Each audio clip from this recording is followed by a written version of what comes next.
So ito for overtime ng mga empleyado. Tapos cash ang pinapa-encash sa inyo yung check, tama? Yes, Your Honor. Typically magkano 'yon in a month? Hindi ko na siya ma-recall pero More or less way lang. below. More or less 10 million, 20 million? No. Mga magkano? 5 million? More or less? Baka yung total for the month. For the month lang? Oo, mga hundreds lang siguro yun. 100 million? No, 100,000. 100,000. Yes. So 100,000 ang typical encashment for payroll. No, 100,000, 200. Mga ganoon lamang. 100,000. And then, rinig ko kanina na galing kayo sa ibang branch. No? Yes. May experience rin kayo sa ibang government agencies? Meron po. Correct. Meron din ba kayong mga experience na ganito kalaking amount ang ini-encash ng isang government agency? As to amount, hindi ko na rin po siya matanda. Pero ang alam ko po, malaki rin po yung ini-encash ng ibang government agencies. Ganito to a tune of 37.5 million. Around that vicinity. More or less siguro. More or less. So meron ganyan na kayong na-experience sa pag-encash sa ibang branch? Yes, Your Honor. Tama po ba? And then, balik tayo dito sa DepEd. Doon sa pag-a-advise sa inyo tuwing mag-e-encash, gaano kaaga dapat mag-advise sa inyo bago mag-encash? Kung kailangan ng cash? Opo. Usually dapat morning masabihan na po kami. Kasi siguro mga 12 o'clock, magka-cut off na rin po yung cash center namin para i-request din po yun sa... So within 24 hours, dapat ma-advise na kayo? Hindi naman siya 24 hours, sir. Like less than 24 hours, pag nasabihan kayo, mapapadala nyo kaagad doon yung cash na ganun kalaki? Yes. May cut off po kasi ang cash center namin, siguro around 12 o'clock. So pagka mas later than 12 o'clock, hindi pa rin namin masagot na ma-deliver sa amin yung the following day. Okay. Itong branch niyo particularly para sa DepEd, tama po ba? Yes, sir. Sa inyong pagkaalam sa mga past mga DepEd officials, past secretaries, meron na bang na-encash na ganito ho kalaki? Sa inyong pagkaalam, kasi alam ko 2 years pa lang kayo doon, pero sa inyong mga pag-uusap sa inyong staff? Hindi namin napag-uusapan, sir. Hindi? Ang alam ko lang po is yung stint ko sa DepEd. Okay, hindi niyo napag-usapan sa mga subordinates niyo kung may mga ganitong encashment na malalaki? May mga ganun bang pag-uusap kayo? Wala po. Wala. Thank you, Mr. President. Thank you, Senate President Gatchalian. Next to make his interjections will be Senator Raffy Tulfo. You're recognized, sir. You may proceed when you're ready. You have 2 minutes, sir.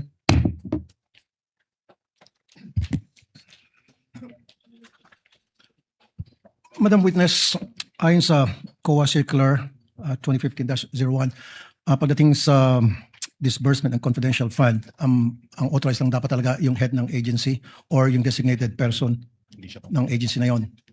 You agree? And in this case, ang SDO is Edward Fajarda. Alam na natin, kanina pa natin pag-usapan. Correct? Yes.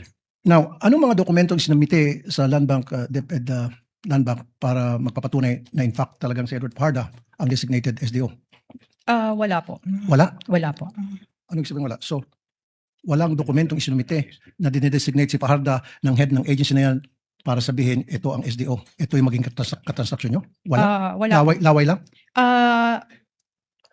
Nagpunta po dun si Mr. Fajarda na siya yung payee at nag-present po siya ng identification. Of course, pero dapat meron siyang dokumento pinipresent na siya ang dinedesignate ng head ng agency na yon bilang SDO. Right? Wala po silang na-present Wala. sa amin. And then you honor it? Face value? Nagpakita lang siyang dokumento, ako si Fajarda at ako yung designated SDO just like that. And you said, okay. Yes, sir. Wow. No. Under the COA circular, it should only be the head of that agency who happens to be the VP. Or kung ayaw ni VP, magde-designate siya ng tao na maging SDO niya at meron siyang dokumento pipirman para ini-endorse yung SDO na yon. Who happens to be Fajarda. And you said, wala.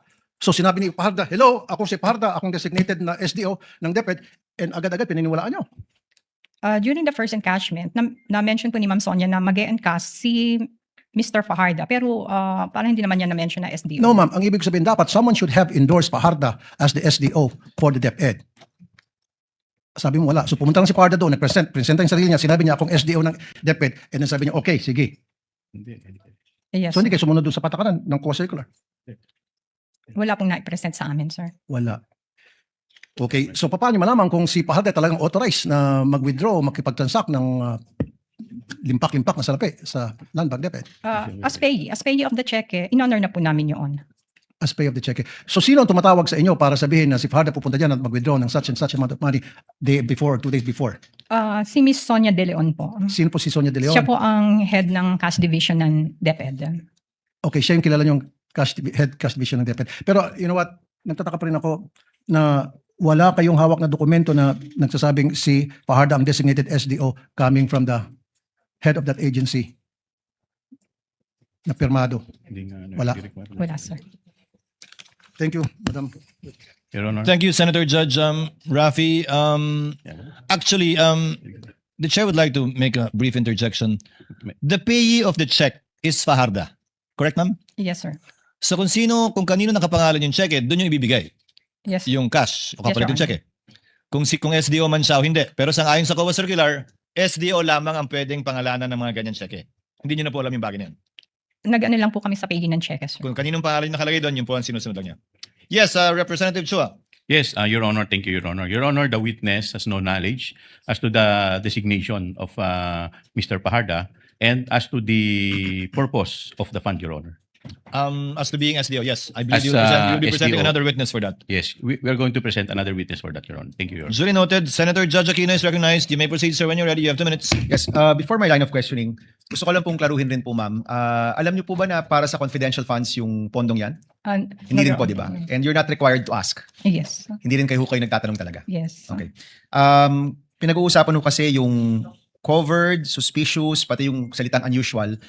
Sa inyo pong pagkakaalam bilang isang bank manager, ano po bang pinagkaiba ng covered transaction, suspicious transaction? Ang covered transaction po is automatic po yung inire-report sa AMLC. May system po ang Land Bank na ang mga transactions ng bangko na in excess of 500,000 ay automatic na nakareport. Ang suspicious transaction naman po ay pagka mayroon kaming nakita kay malaking amount, kay maliit, basta parang doubtful yung transactions, kailangan po namin i-report as STR. Okay, Suspicious so transaction. yung covered transaction po, tama po ba na walang human intervention ito? Sa sistema lang po ito? The STR? Sa covered transactions, may wala human po. intervention po ba ito? Wala pong human intervention. System po yan. Ano po ito? Papasok o palabas o encashment o basta kahit anong above 500,000? Yes, sir. Kahit na ano po, above, in excess of 500, naka-report po siya. Okay, so we can safely assume that this transaction was covered. Well, you don't want to deduce that, no? Ayaw niyo pong sabihin. Yes. Yung suspicious, sino po ang nagde-determine na suspicious ang isang transaction? Who determines that? Sa amin po, sa branch, pagka po may napansin kami, ako po ang nagre-report niyan din. Kayo po, wala hong ibang pwedeng mag-report or ang branch manager lang po yung pwedeng mag-report? Ako kasi yung nagre-report, ako yung nagsasign ng report. Okay, so ito po, tinanong ko rin po ito kanina dun sa manager ng Land Bank pero nais ko lang po marinig rin po sa inyo. Nagkaroon po ba ng suspicious reporting ng transaksyong ito sa AMLA? Hindi po kami pwedeng mag-divulge ng any information regarding sa reporting po ng STR, Okay. sir. And nasa batas naman po yan na hindi ho kayo pwedeng mag-divulge. Yes, sir. Yung sinabi niyo po kaninang unusual, iba po yun sa suspicious? Iba po. Okay, can you help me understand ano po yung pinagkaiba ng unusual at suspicious sa inyo pong perspektiba? Unusual meaning, kakaiba lang yung transaction, pero not necessarily suspicious. Okay. Yung suspicious po, tama po ba may eksaktong definition yan sa mga batas natin? Yung unusual po ay inyo lang pong pakiwari? Yes, sir. Okay. And kayo po bilang branch manager, ayaw nyo pong sabihin kung nireport nyo po ito, pero sa inyo pong karanasan, lahat pong nakikita nyong hindi pang karaniwan, nire-report nyo po ba sa AMLA? Not particularly this case, but in general? Hindi naman po. Hindi lahat ng mga unusual transaction ay nire-report namin as suspicious. Alright. Maraming salamat, Mr. Chan. Senator Judge Ejercito is recognized for his interjections. You may proceed, sir, when you're ready. You have 2 minutes. Yes, thank you, Mr. Presiding Judge. Just a clarification. Ma'am, kanina po nakikinig po ako, no? Ang nabanggit nyo, sabi nyo, na ilang beses sabi nyo, unusual po yung 37.5. Madalas, na transaction sa inyo pong branch ay nag-average yan 10 to 20 million. Tama ho ba? Aking pagkakarinig. Opo, mga nasa 10 million. So sa isang karaniwang araw, ano po yung sa inyo pong experience, ano daw po yung pinakamalaking halaga ng cash na inyo pong nailabas sa inyong sangay para po sa isang client, in this case ito pong ahensya na ang DepEd po? Ano po yung pinakamalaking amount? Ito na po ba yung